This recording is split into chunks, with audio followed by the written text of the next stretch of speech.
Hoy en Descubre Valladolid vamos a conocer uno de los edificios más antiguos de la capital vallisoletana. Se trata del monasterio de San Benito. Era tan grande que actualmente todo ese espacio original está ocupado por la iglesia del mismo nombre, por la hospedería, por el Museo Patio Herreriano y también por dependencias municipales. Vamos a conocer los tesoros que atesora la iglesia y también la zona más antigua que se conoce de la capital vallisoletana, las rutas arqueológicas del antiguo Alcazarejo. Todo esto hoy en Descubre Valladolid.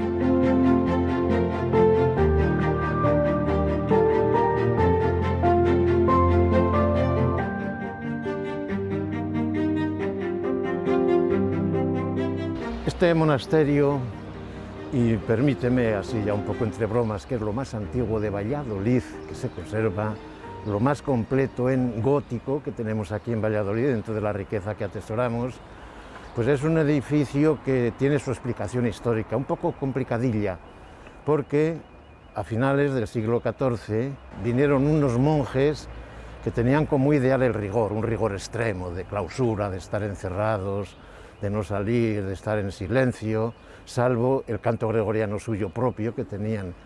No había aquí en Valladolid benedictinos, vinieron de Sahagún, sobre todo del monasterio de Sahagún, y se fundaron su monasterio de San Benito, el Real, porque lo hicieron en el Alcázar, mejor dicho, en el Alcazarejo que tenía el rey aquí. Fue una donación real esto, por eso tiene ese título también de real, y porque después los reyes también lo protegieron mucho, lo protegieron sin cesar.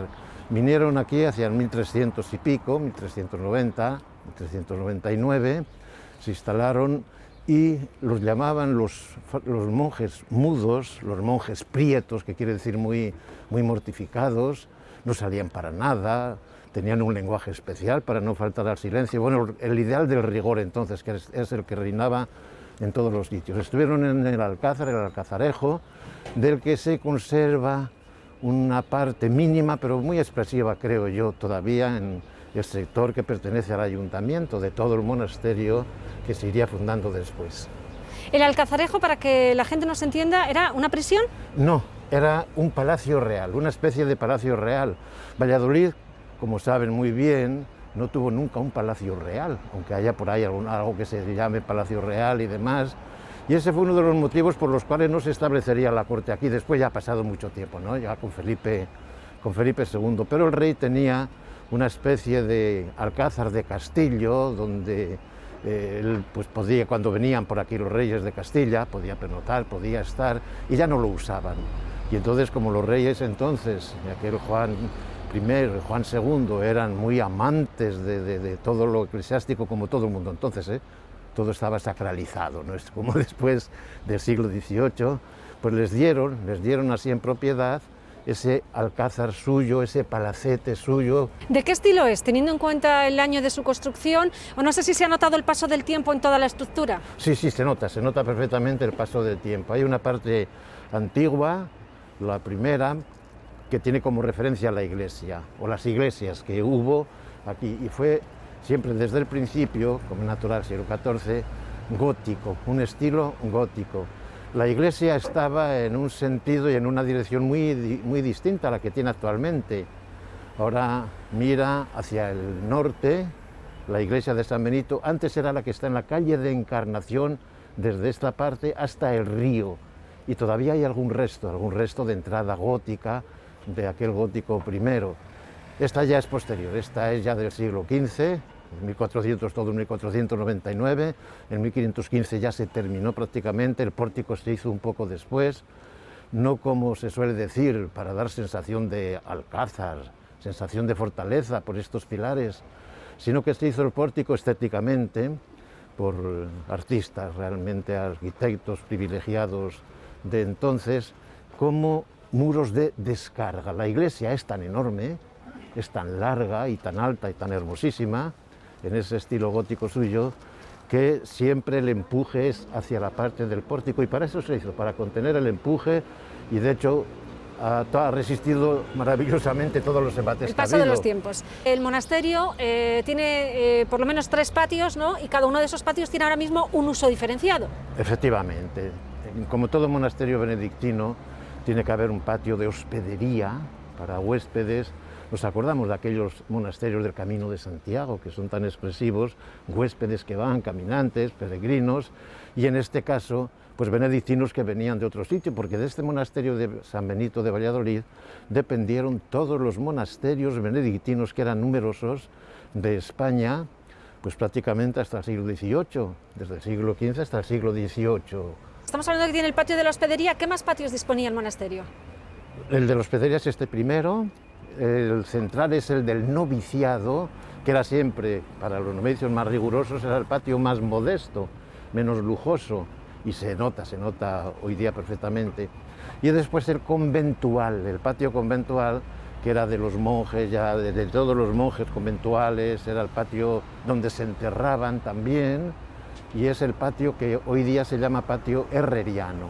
No es de Herrera, es de Rada, pero es igual, porque es un estilo herreriano puro, quizá tan puro como lo mejor que nos podamos imaginar, y es el patio, también algunos lo llaman incluso hoy día de los Reyes, porque es donde hay una escultura de los Reyes, es el museo, el museo de arte contemporáneo, se ha destinado ahí. Volviendo a lo que es la iglesia, la fachada en un principio no era así como está ahora contemplada, sino que tenía más alturas. Se modificó luego el proyecto, ¿no?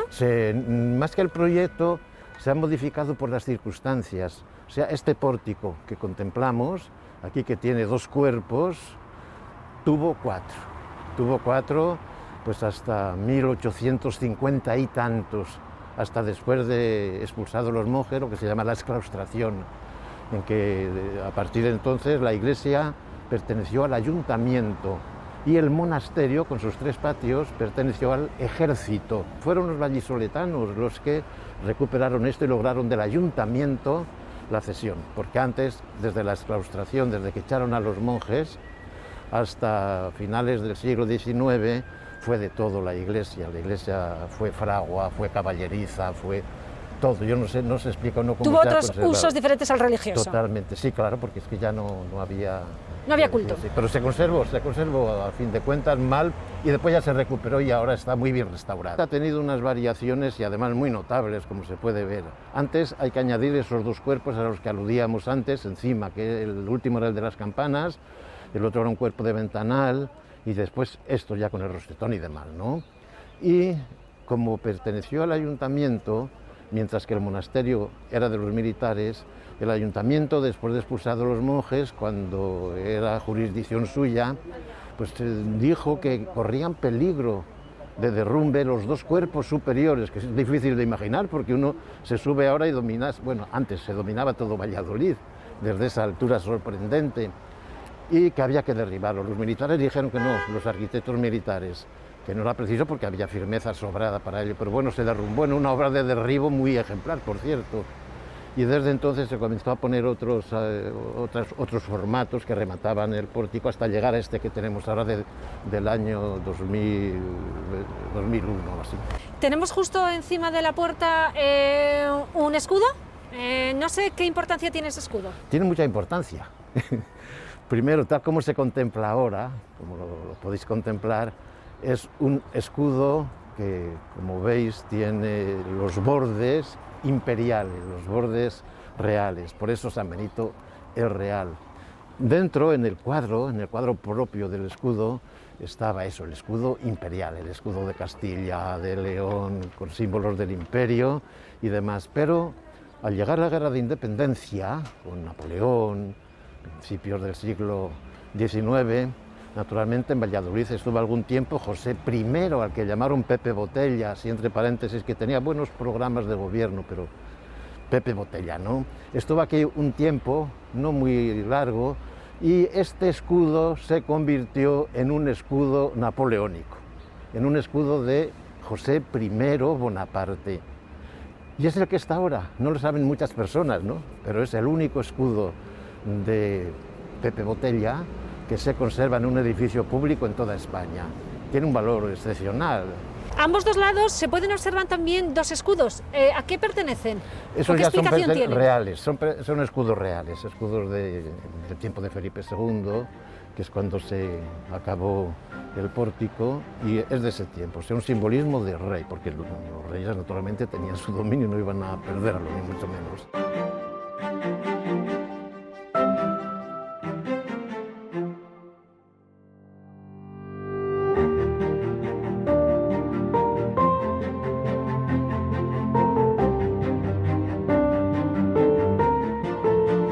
Es una planta gótica con 3 naves. No es la primitiva era otra que estaba, como ya hemos dicho antes, en la calle de la Encarnación hacia el río. Esta es de 1499 y acabada estructuralmente en 1515, una construcción muy rápida, como veis. Es una iglesia gótica, de un gótico tardío, perfecto dentro del gótico tardío, que se ha conservado, bueno, se ha ido restaurando porque se fue cubriendo. En tiempos de peste la convicción era de que había que encalar todo, y aquí había muchos encalamientos, no por los monjes que no solían contraer la peste porque estaban aislados, sino por tantas pestes como hubo antaño, y lo digo deliberadamente. Pero se restauró, se volvió a la piedra, como veis, 3 naves, la central, las 2 laterales, que van hacia el pórtico que hemos visto antes, y que acaban con ese ábside que es donde estaba el retablo de Berruguete, de Alonso de Berruguete, por los años de 1520 y tantos, un poco más tarde, y es el que actualmente se conserva en el Museo Nacional de Escultura. Este retablo que estamos viendo tiene también su historia, bueno, una historia de las desamortizaciones. Proviene de Portillo, estuvo en la catedral, cuando la catedral se llevó el de la Antigua. Hubo ahí un cambio de retablos y al final terminó aquí. Y terminó aquí, que no es el original ni mucho menos. Es más, estaba dedicado a Santiago y ahora está la Virgen del Carmen, porque como el San Benito de Berruguete está en el museo todo, pues los carmelitas descalzos naturalmente lo dedicaron a la Virgen del Carmen, cuya escultura es del antiguo, para liar las cosas, del antiguo Carmen calzado, que es el que estaba en el Campo Grande, actual a la parte del Campo Grande, lo que sería el hospital militar, que antes había sido convento de carmelitas. ¿Es habitual que aunque una iglesia se llame, en este caso, San Benito, que luego la advocación no sea San Benito? ¿O es un poco...? Es excepcional, muy excepcionales. Y aquí, naturalmente, al no contar con San Benito, pues se trajo a la Virgen del Carmen. Llama además la atención la rejería, una rejería que es original y divide la iglesia en dos. Explíquenos el porqué de la construcción de una rejería dentro de la iglesia. Sí, pues son las rejas, efectivamente, que si nos damos cuenta están en casi todas las iglesias antiguas, sobre todo en las que eran monásticas, de monjes. ¿Por qué? Porque en la iglesia, una iglesia tan enorme como es esta, había 2 espacios. El principal, para los monjes, estaba separado del otro espacio, que es este en el que nos encontramos, este espacio ya más trasero, más reducido también, por lo general, porque entonces no había tanta población. Y acudía tantísima gente como acudiría después a las iglesias. La parte de adelante era de monjes, la parte de atrás era del pueblo. Y no podían entrar los del pueblo en la parte de los monjes, salvo en circunstancias muy excepcionales, en funerales reales y en circunstancias raras. Y por supuesto las mujeres nada de andar ahí penetrando en el espacio de los monjes. Que la parte de adelante es como más rica. Así y la parte de atrás, ¿esto a qué se debe? ¿A quién estaba destinado o por un tema economicista? Que ya no nos llegaba el dinero y como empezamos de adelante a atrás, luego los recursos son ya menores. Más bien era por algo estructural y algo que iba con las mentalidades de entonces. Lo has observado muy bien. La parte de adelante, más allá de la verja, en la verja estaba la sillería, más allá. En la parte superior, los capiteles, hay capiteles ornamentales, ornados, ¿no? Decorados, sí. Efectivamente, que no existen en la parte del pueblo, en la parte de acá. Es una diferencia clarísima la que hay. Las columnas son lisas. Son lisas, las otras tienen más ornamento. Sí, era la parte, iba a decir la parte noble. La altura que tiene La altura las naves. llama la atención, y más viniendo desde la calle, en que da la sensación de que es una iglesia un poco así apaisada, ¿no? Que no es, y al entrar todo el mundo se sorprende, todo el mundo se admira de la altura extraordinaria que tiene esta iglesia gótica. El gótico es altura, no hay que darle vueltas. Y insisto, en la parte de tenemos que imaginárnosla con el retablo de Berruguete, el retablo de Berruguete que está en el Museo Nacional de Escultura actualmente. Lo he dicho ya 4 o 5 veces porque es que lo ha salvado realmente. Y también la sillería, que no está aquí, está también en el Museo Nacional de Escultura. También está en el Museo Nacional de Escultura, allí está cada monasterio que pertenecía, estamos en la cabeza de toda una orden benedictina en España y Portugal, todos dependían de aquí, incluso en algún monasterio de fuera, ¿no? de Centro Europa. Era la congregación de San Benito de Valladolid, reformada, muy rigurosa, y entonces tenían aquí los capítulos, las reuniones para elegir generales, para elegir todo, y usaban esa sillería, era la sillería capitular. Cada monasterio tiene su silla decoradísima, son realmente obras labradas. de arte, efectivamente, obras de arte. Y me permito también insistir, estaban todos los monasterios de aquí, salvo 1 o 2 de Tarragona, pero entre ellos, uno de los más insignes era el monasterio de Montserrat. En la parte alta de la iglesia también tenemos un par de naves laterales. Sí. Que guardan un par de obras de arte. Explíquenos estas esculturas, ¿a quién pertenecen? Sí, pues en todas las iglesias, las iglesias así, que tenían un significado especial, pues tenían una nave central y después las laterales. Dentro de estas naves centrales y laterales había capillas. Capillismo, quiere decir espacios prácticamente se privatizaban por un noble, por personas económicamente dotadas, y hacían sus capillismo, solo para ellas, ¿eh? Por eso solían tener también sus verjas separadoras del común, tienen sus altares. Para uso exclusivo. Efectivamente, tenían sus capellanes, de ahí eso de capillas, capellanías y demás.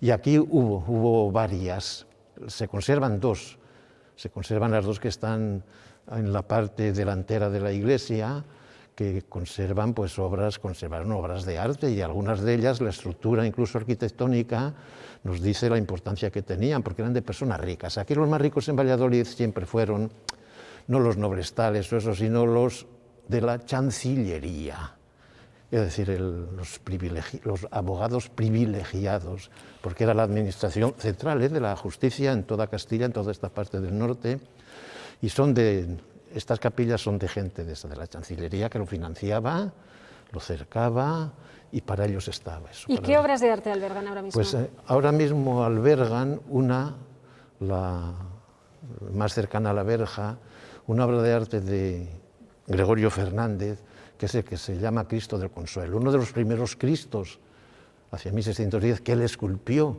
y por eso es el modelo de otros, como uno que hay en la universidad, que también es del Museo Nacional de Escultura, que es el mayor, el Cristo de la Luz. Esta es como una especie de miniatura encantadora de ese Cristo de la Luz. Hay de algún escultor moderno, porque hay que citarlos, Miguel Ángel Tapia, ¿no? También hay algún yacente, la Virgen de la Alegría, en un caso único. Y después en la otra capilla hay una anunciación que se atribuye a Juan de Juni joven, de piedra, toda ella de piedra, que también es de otros abogados y algún músico también, pero siempre privado, siempre un espacio así muy singular.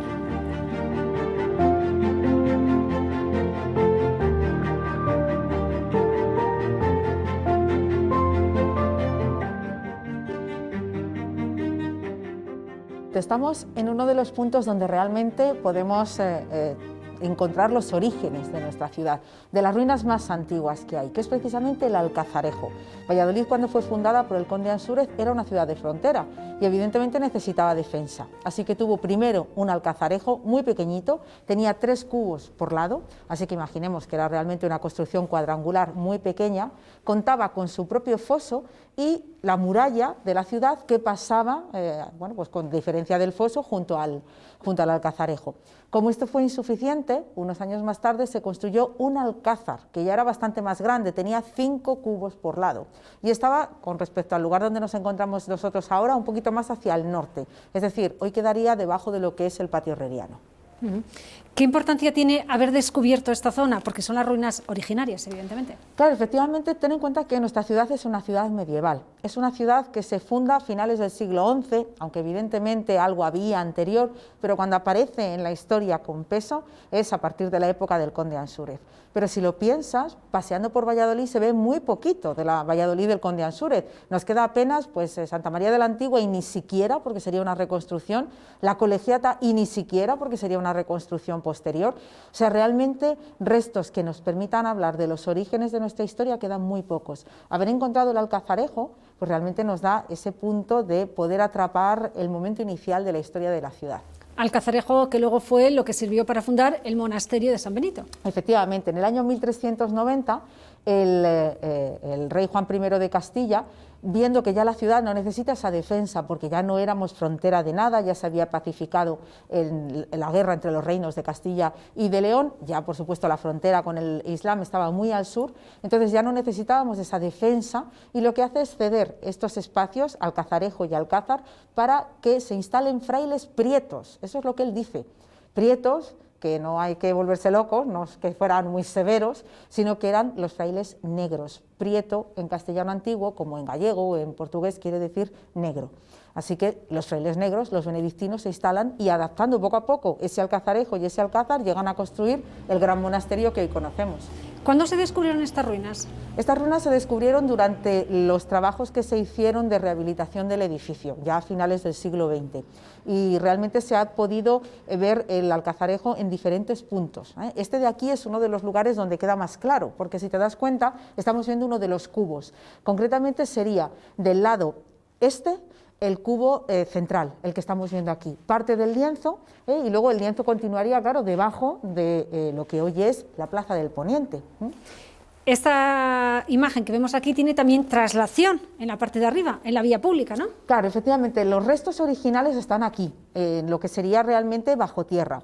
¿Qué pasa? Las ciudades van subiendo, las ciudades van creciendo hacia arriba. El nivel que hoy pisamos es el nivel del siglo XX-XXI, no tiene nada que ver con el nivel que teníamos en el siglo XI. Entonces, había dos opciones, o preparar un estarivel tremendo para poder ver estas ruinas que tenemos aquí en total seguridad, tanto para el visitante como para la conservación de estas ruinas, o hacer una reproducción de lo que se ha visto bajo tierra, que no es exactamente la piedra original, pero que reproduce perfectamente lo que se vio abajo, y es la recreación que tenemos en la Plaza del Poniente. Y también se ha encontrado otra zona que ha sido Ramal de Esgueva, ¿no? Efectivamente, ten en cuenta que si tú miras por detrás lo que sería la fachada de la hospedería de San Benito, ves que es irregular, que hace realmente un entrante extraño. Y es que ahí precisamente es por donde pasaba el ramal norte del Esgueva. El mercado del Val se llama del Val por el valle del Esgueva. Y el río hacía una curva y iba a desembocar. Entonces ahí efectivamente en paralelo a la pared final del convento tenemos el Esgueva y ahora os enseñaré uno de los puentes que hemos podido conocer del Esgueva. Mara, hay también otras zonas históricas que se han recuperado recientemente y que son importantes para la historia. Sí, efectivamente aquí justo tenemos lo que se llama, ahora han dado en llamar el lagar del monasterio de San Benito. Es desde luego una construcción antigua que serían como dos pilas. Hay que tener en cuenta que el monasterio de San Benito tenía un privilegio y es que tenía agua corriente, porque las arcas reales llegaban hasta la Fuente Dorada, pero por un privilegio a estos frailes tan relevantes en la ciudad, se hizo un conducto que traía agua hasta aquí, o sea que ellos disponían de algo que realmente en aquel momento era un lujo impensable, tener agua, ¿no? Y bueno, pues efectivamente vemos ahí un sistema como de doble contenedor, de doble pila, que podría ser pues un lagar o podría ser un lavadero, algo por el estilo, y de ese ve salir un conducto que va a desaguar directamente, claro, al Esgueva, que estaba aquí al lado. De hecho, quienes visitan estas ruinas con nosotros siempre comentan qué olor tan fuerte tenemos aquí. Pues depende del momento del año, el olor es más fuerte o menos, y depende sobre todo de la climatología. ¿Que llueve mucho? El Esgueva busca su cauce y por lo tanto lo que hace es utilizar lo que quedó enterrado, no enterrado, mejor dicho, bajo tierra, debajo de las bóvedas en tiempos de Miguel Íscar, y efectivamente va buscando esos cauces naturales, tanto el sur como el norte, y el agua vuelve a fluir. Por lo tanto todo se revuelve y los efluvios son fuertes. ¿Que hay mucha sequía? Ese cauce se reseca completamente y huele también muy fuerte porque empieza como a cuartear. Entonces, realmente aquí siempre tenemos ese olor que es el Esgueva que nos está diciendo, acordaros que estoy aquí. Ha habido varios puentes del Esgueva que se han podido ver. Había muchísimos, claro, imaginemos que la ciudad estaba atravesada por los 2 ramales del Esgueva y uno de ellos está aquí en San Benito. Entonces, bueno, pues se barajó la posibilidad de que la gente pudiera bajar a verlo in situ, pero realmente es un poco complicado. Digamos que es muchísimo más seguro la solución que se ha adoptado, que es poner una gran ventana de cristal a través de la cual podemos ver perfectamente ese puente, se ve toda la estructura y hacernos una idea de cómo es realmente todo el sistema de abovedamiento que mandó construir Miguel Íscar, que es interesantísimo. ¿De qué época data este ramal que hemos encontrado, el puente en sí? A ver, lo que es el ramal del Esgueva, de siempre, el puente sería medieval y todo el abovedamiento, la estructura de abovedamiento de finales del siglo XIX, los tiempos de Miguel Íscar y poquito después, porque sabes que Miguel Íscar estuvo solo 4 años en la alcaldía, aunque cambió completamente la ciudad, no todas las obras se pudieron terminar, todo lo que él había previsto, ¿no? Pero bueno, estamos ahí en los años 70-80 del siglo XIX.